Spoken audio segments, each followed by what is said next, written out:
Seduction depends on the fact that people lack something in their life.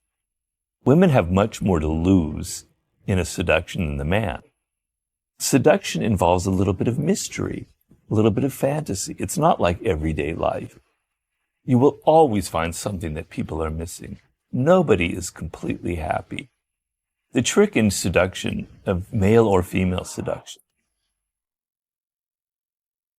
in a kind of a cold seduction, where you're looking at a victim who's got vulnerabilities and insecurities that you can take advantage of.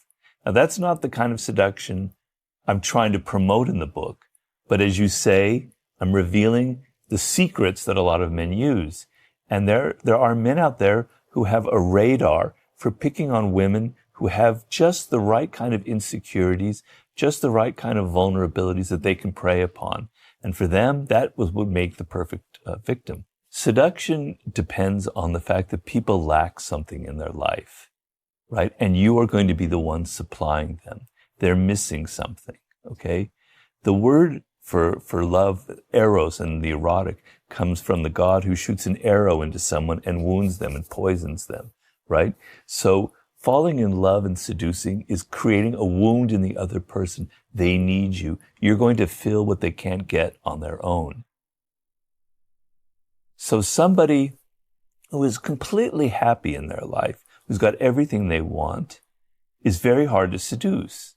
Now, if you're a great seducer, a top-level seducer, you will always find something that people are missing. Nobody is completely happy. Even the very happiest person actually is probably covering up something. And so you'll be able to find that. But the woman who reveals that she's unhappy, that she's got vulnerabilities, that she's been wounded before, and there's something missing in her life, that's like, I can ride right through that. I can be the one to supply. I can be the one to make her happy. They're much easier to seduce. So the trick in seduction, of male or female seduction, is when you're not there, the other person is thinking about you. That is when you've succeeded. That is the game that you're trying to play. Because when you're there, they're seeing you and things are going on, they're thinking about you. But when you're absent and they're thinking about you, then you've gotten under their skin. If you're not there and they're not thinking about you, then your seduction isn't working, right? So the whole point is to create a fantasy in which they're going, One of the things I talk about is creating mixed signals. Like, people seem to be good, but they also show a little bit of an evil sign. And so the woman is thinking, who is this man? Do I really know him? What is he really about? I'm intrigued. And he's sort of touched on certain fantasy and points, and her imagination now takes over. She starts thinking about him. She starts imagining him as if he could be playing one of these great archetypes of the male seducer, right? He could be the rescuer. He could be the hero. And so because she has an imagination, a vivid imagination, she's enveloping him in all of these fantasies from her point of view. And so if the male seducer knows how to feed a little bit her imagination so that when he's not there, she starts enveloping him in this. There's the great writer Stendhal, the French writer who wrote a book on love. He compared it to these limbs of trees that have been dropped into this mine, this crystal mine in Germany. And when they pull them out, they're full of crystals. And he calls falling in love this crystallization method, where in your mind, crystals are forming, where you're imagining this person is fantastic and has all these fantasy elements. Well, if the woman has no imagination, is so matter of fact and so businesslike, you could do all of the tactics in the art of seduction, and she won't be thinking about you. She won't be enveloping you in these fantasies. If you're a male seducer, you know how to create that fantasy by having a picture of holding a little cat. Oh, he's so sensitive and wonderful. Or a dog, and creating this kind of image that's going to feed women's imagination. She's hooked. He's got the little hook in her. You can take her wherever he wants. So using that and being very clever with how you present yourself with the image and the words that go with it, you can feed that imagination factor. So when a man's trying to seduce a woman, there's a wariness. Women have much more to lose in a seduction than the man, right? Men, they'll sleep with anybody practically, right? We all know that. A woman has much more to lose in that process. So women are wary, right? And so you have to overcome their wariness. You have to create some trust. And if you're an honest seducer, you're creating honest trust. But if you're a dishonest seducer, you're creating a false sense of trust. And one of the strategies that I talk about is you become their friend. And when you're their friend, and this is a longer seduction, it'll take several months because you can't do it in a couple of days. When you become their friend, you don't seem so threatening. The trust element comes into play, right? You see them as someone who genuinely for a man who wants to be their friend. Well, on one hand, it might be insulting that he doesn't see me as attractive, but on the other hand, he wants to be my friend, and it's very kind of flattering. Well, you get that friendship going, and then you inject something else. You start bringing in some of that sexual element, some of that erotic element, and the trust element that has been established makes it very difficult she becomes very confused. And because she's been emotionally connected as a friend, it's like a bridge to creating a connection sexually. So starting off by lowering their wariness of you, their suspicion,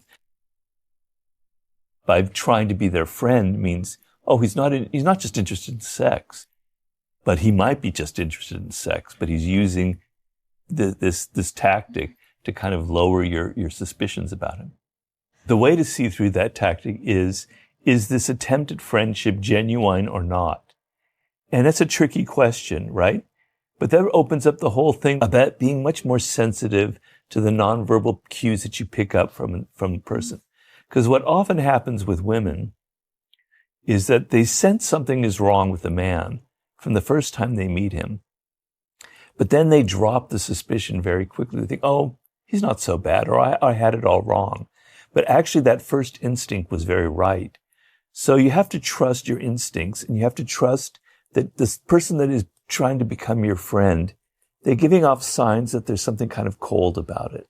It doesn't feel genuine. It feels like a tactic. One thing that a man will do if he's using this kind of tactic is he's in a bit of a hurry, right? Because, Jesus Christ, I don't have 6 months to become friends with this woman. I want to sleep with her tomorrow, right? So he's in a bit of a hurry. So his effort to be a friend is kind of rushed. He really likes you, right? But he's texting you, he's talking about you, asking you questions and all these other things. But it's all it seems kind of rushed. In a period of like a week or so, he's suddenly your friend now. That is a sure sign that something else is going on. Because if you genuinely want to be a friend of someone, you're willing to take your time, right? The calculating seducer is probably after sex fairly quickly, right? Or an abusive relationship. So they're not willing to take their time in that area. But also, as I said, people who are narcissists, you can kind of pick up the signs in them. So they're asking you questions, but they don't seem genuinely interested. There's a kind of coldness in their eyes. I say the classic nonverbal cue of a narcissist is there's a disconnect between their eyes and their mouth. So they smile. Oh, yes, that's so interesting, Lisa. Yeah. But the eyes are dead. Their eyes are not. When someone's genuinely interested, the whole face lights up. You can't fake that. But what you can fake is a kind of a smile, but the eyes reveal. So there are signs that the narcissist isn't really emotionally involved. But the problem with a lot of women in this situation is they're not attentive. They're thinking about themselves. They're projecting onto the man images from their childhood, their father figures, previous men who've hurt them. They're not in the moment. They're not reading the fine-grained, nonverbal cues that the other person is getting. They're thinking about their problems, their history, their fantasies. But you have to you have to be in the moment. You have to look at them and see if that interest that they're showing to be your friend is actually genuine or not. And the face will often reveal that. In the past, before the internet, when people were more social, and women were a little bit warier than they are now about men, right? Because becoming pregnant outside of marriage was a huge deal. They had that instinct, and it was very, very strong. A woman could pick up the signals of a cold seducer pretty quickly, but that skill has been degraded in the modern era, right? And so when you're spending so much of your time on your phone and you're judging people, they're the virtual thing, you're losing the sense of how to look at somebody in the moment and feel. And it's not just this thing I told you about the eyes. Some of it I can't even communicate in words. It's that gut feeling that something isn't right about this person. Something is disconnected. I can't say exactly what it is, but it's giving me a feeling that he is not who he pretends to be. There's a fine line between that and paranoia, where you're doing that to every man. Because if you become like that, then you can never have a good relationship. You can never let down your guard. So that you can go too far with that. But you should have, in the initial stages of a relationship, a woman should have a little bit of suspicion, a little bit of wariness. That has to come down. He has to earn your trust. He can't just be this instant thing that happens. Very powerful seduction technique. It preys on a very elemental part of human psychology. It's something that I don't think people are so good at anymore. The person is a puzzle. And the problem today, and people are so obvious. They're so goddamn obvious. They're on the internet. They're saying, here's what I have for breakfast. Here's what I love. You know, I'm just opening myself up, and this is who I am, right?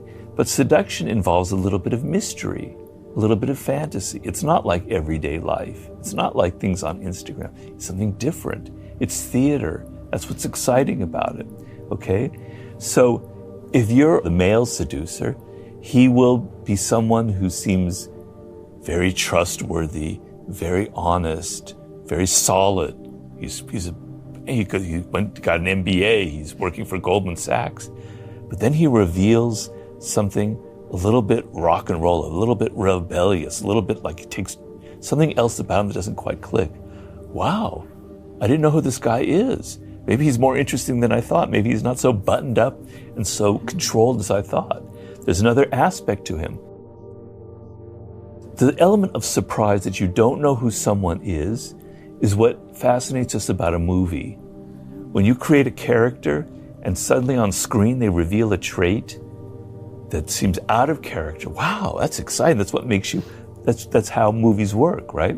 It's the same thing in real life. You create a sense of, you don't know who I am, but it has to be subtle. It's not like you're not Dr. Jekyll and Mr. Hyde. You're not half evil and half button-down banker.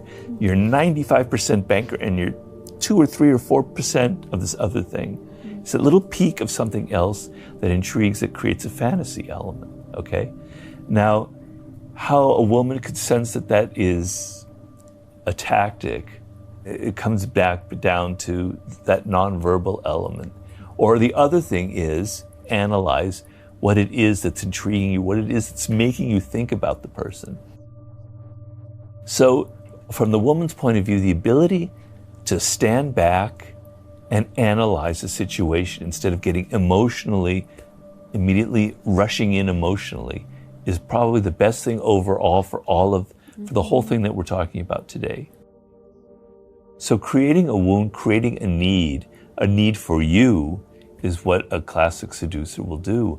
So that's one of the more evil tactics. I don't deny that. In the pickup artist world, they have the thing called negative, where you tell the woman something negative about them. That creates a kind of a wound in them that gives you now room to now your next step is sort of kind and interested in them, but they're feeling like they want to kind of satisfy what you were criticizing. You're pinpointing a vulnerability that they have, something that's missing in their life, and you're going to be the one that provides it. So if you actually create the need in them by something you say, and then you're the one to satisfy it, it's a very, very potent seduction technique.